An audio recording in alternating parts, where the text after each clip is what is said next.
بسم اللہ الرحمن الرحیم۔ السلام علیکم ورحمۃ اللہ۔ فرینڈ، میں آپ کے ساتھ ایک اور نئی ویڈیو لے کے حاضر ہوں۔ اس ویڈیو میں آپ کو بتاؤں گا کہ ایک دوست نے جوازات سے سوال پوچھا تھا کہ خروج نہائی نکلوا لیا ہے مگر ابھی تک استعمال نہیں کیا، کیا میں اپنا نقل کفالہ کروا سکتا ہوں؟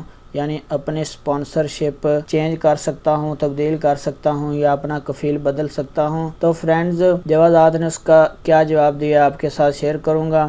تو اگر اس سے پہلے آپ لوگوں نے ہمارے چینل کو ابھی تک سبسکرائب نہیں کیا وہ کر لیں، کیونکہ اس طرح سے انفارمیٹیو ویڈیوز ہم اپلوڈ کرتے رہتے ہیں۔ تو سٹارٹ کرتے ہیں۔ ایک شخص نے سوال کیا تھا خروج نہائی کے متعلق کہ خروج نہائی میرا لگ گیا ہے، کیا میں نقل کفالہ کروا سکتا ہوں؟ تو جوازات کی جانب سے کہا گیا خروج نہائی کی ایک مدت ہوتی ہے اور اگر وہ مدت ختم ہو جائے تو اس کے بعد 1000 ریال تک کا جرمانہ ہو جاتا ہے۔ واضح رہے کہ محکمہ پاسپورٹ جوازات کے قانون کے مطابق خروج نہائی جاری کرانے کے بعد 60 دن کی مدت ہوتی ہے۔ اگر وہ مدت میں سفر نہیں کیا تو جرمانہ عائد کیا جاتا ہے، 1000 ریال اس کا فائن ہوتا ہے، جسے ادا کرنے کے بعد آپ خروج نہائی کینسل کروا سکتے ہیں۔ تو فرینڈز، اگر جرمانہ ادا نہیں کیا اور خروج نہائی کینسل نہیں کروایا تو اس صورت میں آپ کی جو خروج نہائی کی صورت میں جو فائل ہوتی ہے غیر ملکی کارکن کی، وہ بند کر دی جاتی ہے۔ نقل کفالے کے لیے آپ کی فائل اوپن ہونا ضروری ہے جو سسٹم میں ہوتی ہے،